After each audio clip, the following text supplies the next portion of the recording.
So in this lecture we are going to discuss one of the most important topic, that what are the factors which are impacting this elasticity of demand. Okay, we have earlier studied that there are three kinds of elasticity of demand. So first was price elasticity of demand, another was income elasticity of demand, and third was cross elasticity of demand. That is the another name of that cross elasticity of demand is that price of related goods. But here we are going to discuss that what are the factors which impact this price elasticity of demand. First we should know that सबसे पहले हमें पता होना चाहिए कि we have discussed the 5 degrees of price elasticity of demand. Okay, here now we should know that what are the factors which impact this price elasticity of demand and whether the elasticity is more or less or inelastic or perfectly elastic, perfectly inelastic or unitary. तो अभी हमने देखना है कि elastic जो factors है वो effect जो करते तो है प्राइस इलास्टिसिटी ऑफ डिमांड पर, क्या वो लेस देन है, डिग्री कौन सी है उधर लेस देन है, मोर देन है, क्या है. लेकिन सबसे पहले थोड़ा बहुत रिवीजन आपको कराता है कि लेस देन, अगर लेस देन 1 होगा तो इट मीन्स वो लेस इलास्टिक होगी, है ना. लेस इलास्टिक का मतलब क्या है कि प्राइस अगर थोड़ी बहुत चेंज हो गई, प्राइस अगर चेंज हो गई लेकिन जो डिमांड है वो कम चेंज होती है as compared to price. In another case that is called elastic demand और मोर इलास्टिक डिमांड. वहाँ पर डेफिनेटली है डिमांड ज़्यादा चेंज होगी as compared to price. Unitary होगी जब price equally change, it will impact on equal on this demand. Demand और price equally change होगी. फिर है inelastic, perfectly inelastic, perfectly elastic. Perfectly elastic उस डिमांड को कहा जाता है, मैं रिवीजन करा रहा हूँ अभी. परफेक्टली इलास्टिक उसको कहा जाता है जब थोड़ी बहुत प्राइस अगर आपने चेंज कर दी तो डिमांड तो इंतहा हो जाती है उस चीज़ की, या तो ज़ीरो होगी या तो इंतहा होगी. परफेक्टली इनइलास्टिक किसको बोलते हैं, आप प्राइस कितनी भी चेंज कर लो डिमांड में कोई असर नहीं होगा. ठीक, अब हमने देखना है सबसे पहले फैक्टर है नेचर ऑफ कमोडिटी को. वो कमोडिटी वो जो चीज़ है वो कौन सी है, किस किस्म की है, आराम की है, ज़रूरी है जीने के लिए, या मतलब लग्जरी है. इट मीन्स कि वो आपको लगती भी नहीं है लेकिन फिर भी आप पसंद करती हो उसका. मतलब जैसे कार है, आपके पास कार भी नहीं होगी, आप सर्वाइव नहीं कर पाओगे सर्वाइव, लेकिन आपको चाहे तो सबसे पहले जो आज पहला फैक्टर है नेचर ऑफ कमोडिटी. ठीक, देखो नेसेसरी सबसे पहले इसका जो पहला है नेचर ऑफ कमोडिटी वो है नेसेसरी. फॉर एग्जांपल साल्ट है, ठीक, नमक. अगर आपको मैं एक ये बताओ कि जो नमक है अगर आप कितनी प्राइस चेंज कर लो, क्या नमक नहीं लोगे आप, आपकी डिमांड और नमक वैसी ही होगी.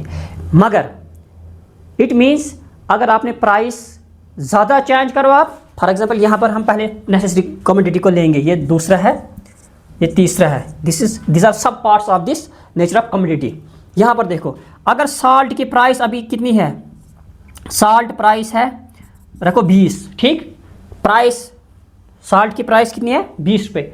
अगर चेंज हमने कहा थी 20 से 50, लेकिन आप एक लेते थे, आप एक बैग लेते थे पहले घर में, अब आप 50 हो गए, आपके ज़्यादा लोगे नहीं, लोगे ज़्यादा क्यों, मतलब आप एक बैग लेते थे पहले, इसको मैनेज करते पूरे महीने, लेकिन आप प्राइस आपने ज़्यादा चेंज कर दी क्योंकि ये नेसेसरी है, लेकिन आप उतना ही लोगे क्यों, यही बैग आप दोबारा लोगे क्योंकि आप इसकी प्राइस ज़्यादा हो या कम हो लेकिन आपकी डिमांड पर उतना इम्पैक्ट नहीं पड़ेगा लेकिन थोड़ा बहुत, लेकिन उतना इम्पैक्ट नहीं पड़ेगा. इट मीन्स कि इसकी जो इलास्टिसिटी है वो लेस देन 1 होगी. क्या लेस देन 1 होता है, लेस देन 1 ये है कि अगर प्राइस ऑफ साल्ट हम चेंज करेंगे 30% प्राइस है, लेकिन इसकी वजह से जो डिमांड होगी चेंज होगी थोड़ी बहुत, लेकिन कितनी होगी चेंज, हद होगी 10%. मतलब डिमांड चेंज हुई 30% है और डिमांड है 10%, मतलब 10% चेंज हो गई. क्या डिमांड कम चेंज हुई एज कम्पेयर टू प्राइस, तो इसको हम बोलेंगे लेस इलास्टिक. मगर कौन से गुड्स है जो नेसेसरी है. अगर आप हम देखेंगे आप कंफर्ट गुड्स जैसे आप दूध पीते हो या आपको फैन ज़रूरी चाहिए क्योंकि फैन के बिना आप गर्मी में क्या करोगे, है ना, तो वहाँ पर क्या होगा, बराबर होगा. फॉर एग्जांपल जितनी आप मिल्क की जो प्रोडक्शन है, जितनी आप मिल्क की डिमांड है इंक्रीज़ करोगे उतनी प्राइस उसकी डिक्रीज़ या इंक्रीज़ की, मतलब जितनी आपने प्राइस मिल्क की ज़्यादा इंक्रीज़ की उसी के बराबर आप डिमांड उसकी क्या करोगे, डिक्रीज़ करोगे, या जितनी आप प्राइस मिल्क की कम करोगे उतनी आपकी उसकी क्या होगी, डिमांड इंक्रीज़ होगी बराबर। फॉर एग्जांपल 10% अगर प्राइस इंक्रीज़ हो गई तो 10% जो डिमांड है वो डिक्रीज़ हो गई, इसको हम बोलेंगे यूनिटरी। ये है कंफर्ट वाली। लग्जरी है जैसे कार है, टीवी है, इनको मोर देन वन होता है। फॉर एग्जांपल क्योंकि ये महंगी चीज़ें हैं, अगर 15,000 का फ्रिज मिलता है, ठीक है, इसकी प्राइस हम दिवाली के दिन हम इसकी प्राइस कर देंगे 13,000, या करेंगे हद हो गए 10,000। अब 5,000 का फ़र्क आ गया। इट मीन्स जब डिमांड इस प्राइस जो है प्राइस डिक्लाइन हो गई बहुत ज़्यादा, इट मीन्स डिमांड इससे ज़्यादा होगी इंक्रीज़। डिमांड क्या होगी, इंक्रीज़ होगी more than. For example price decrease होगी, फॉर एग्जांपल रखो आप 30%, डिमांड इंक्रीज़ होगी 50%, ठीक। तो ये है मोर देन वन, इसको बोलते हैं रिलेटिव मोर इलास्टिक। प्रीवियस लेक्चर में मैंने आपको इलास्टिक की जो डिग्री है वो पढ़ा दी है, ये ज़रूरी है उनको पढ़ना, क्योंकि तभी जाकर आपको ये समझ आएगा कि ये क्या पढ़ रहे हैं। अब अनदर फैक्टर है, सेकंड फैक्टर है वो सब्स्टिट्यूट में ये होता है कि अगर एक की प्राइस दो गुड्स होते हैं ना, दो गुड्स मतलब एक जैसे हम इस्तेमाल करते हैं। फॉर एग्जांपल यहाँ पर आप पेप्सी पीते हो या कॉफ़ी, है ना, नहीं पेप्सी कॉफ़ी नहीं, यहाँ पर हम रखेंगे पेप्सी और कोका कोला, ठीक। या तो आप पेप्सी पियोगे या तो कोका कोला, ठीक है, because there is both drinks. अगर पेप्सी की प्राइस में इंक्रीज़ कर दूंगा 20%, हो गया ना 20%। अगर ये 100 रुपये का था, अब मैं 120 का बेच रहा हूँ, ये 100 का ही है। अभी ड्रिंक्स सेम है, सब कुछ सेम है, क्या आप यही लोगे? और no, never, you will shift from this to this demand, क्योंकि हम डिमांड और प्राइस का रिलेशन देखते हैं यहाँ पर। तो इट मीन्स इसकी डिमांड जो है वो इंक्रीज़ होगी ना इंक्रीज़। तो किसकी वजह से इंक्रीज़ हो गई? इस प्राइस जो इस गुड्स की प्राइस इंक्रीज़ हो गई, है ना। तो इसको हम बोलेंगे more than one. For example this is more elastic. क्या है ये? मोर इलास्टिक। ये जो इलास्टिक है, ये सब कुछ मैंने पिछले वीडियो बहुत ज़रूरी देखनी है आपने, 2-3 बार, तभी समझ आएगा कि मोर इलास्टिक, क्योंकि मैंने इस वीडियो में भी आपको रिवीजन कराया है, तो इसलिए आपको अच्छी तरह पढ़ना है। फिर number of use of commodity, for example electricity है, ये फैक्ट्री को भी लगती है, होम, आयरन, बहुत सारे इस्तेमाल, है ना। अगर गवर्नमेंट आपको बोलता है कि एक यूनिट 200 यूनिट हम कितने में देंगे आपको? 500 में। फॉर एग्जांपल 500 में आपको कितने देंगे? 200 यूनिट। अगर आप ये बोल रहा है, गवर्नमेंट क्या बोल रहा है आपको कि मैं 500 की जगह आप 300 यूनिट, 300 रुपीज़ आपको चार्ज करूँगा, आप क्या करोगे? आपकी डिमांड ड्रेस्टिकली इंक्रीज़ होगी, क्योंकि आपको बहुत सारे इस्तेमाल लानी है, ये कौन? इलेक्ट्रिसिटी। तो इट मीन्स डिमांड क्या हो गई? ज़्यादा चेंज हो गई, इंक्रीज़ मोर देन प्राइस भी इंक्रीज़ हो गई, मगर प्राइस डिक्रीज़ हो गई, मगर डिक्रीज़ की वजह से इसकी डिमांड में ज़्यादा चेंज आ गई, तो इसको हम क्या बोलेंगे? मोर elastic, more than one elastic. Fourth factor जो यहाँ पर है वो क्या है? Level of income. Level of income में क्या है? जो गरीब लोग होते हैं या तो ज़्यादा अमीर लोग होते हैं, उनकी जो इलास्टिसिटी जो है वो लेस देन वन होती है। मतलब उनकी जो प्राइस चेंज की वजह से उनकी जो डिमांड है वो कम असर पड़ता है, मतलब उनकी डिमांड कम चेंज होती है एज़ कम्पेयर टू प्राइस ज़्यादा चेंज होती है। यहाँ पर हम बोलेंगे प्राइस जो है ज़्यादा चेंज हो जाती है, more changes as compared to price, as compared to demand. यहाँ पर प्राइस चेंज होगी, अगर प्राइस चेंज यहाँ पर होगी कितनी? प्राइस होगी 20%, जो डिमांड होगी वो होगी 5% चेंज। क्यों? क्योंकि एक तो गरीब लोगों के पास, जो ज़्यादा गरीब होते हैं उनके पास उतने पैसे होते ही नहीं, वो डिमांड प्राइस चेंज हो या ना हो तो वो तो वैसे होते हैं। अमीर लोग जो होते हैं वो तो उतनी चीज़ें लेते ही नहीं हैं, क्योंकि उनकी सारी जो पेट है वो भर गया होता है। अब रहे मिडल मैन, इनका जो है ये होता है मोर देन मैन। क्यों? क्योंकि इनके पास पैसा भी होता है, मतलब बीच में न ज़्यादा, तो इनको बहुत सारी एमिनिटीज़ जो है फुलफ़िल करनी होती है।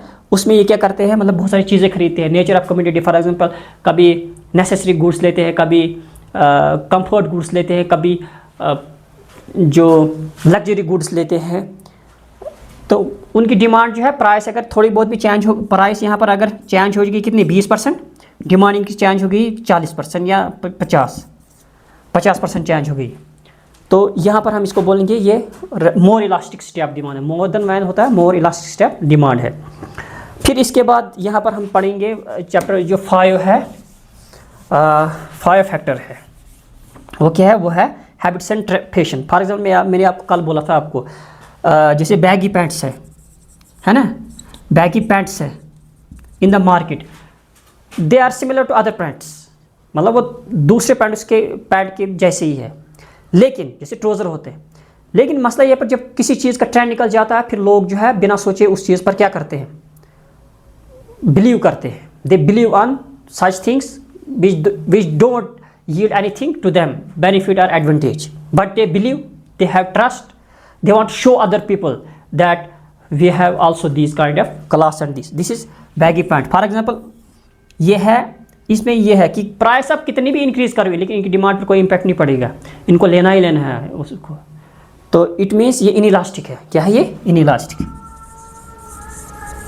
इनइलास्टिक है, इनइलास्टिक आप डिमांड है। यहाँ पर देखो प्राइस आप कितनी भी ऊपर करो फिर भी इनको लेना है, नीचे करो फिर भी इनको लेना है, तो इनको कोई इम्पैक्ट नहीं पड़ता है। फिर है range of prices, this is 6th chapter, 6th factor. Range of price ये है कि जैसे हाई प्राइस है, लो प्राइस है, ज़्यादा प्राइस है या कम प्राइस है।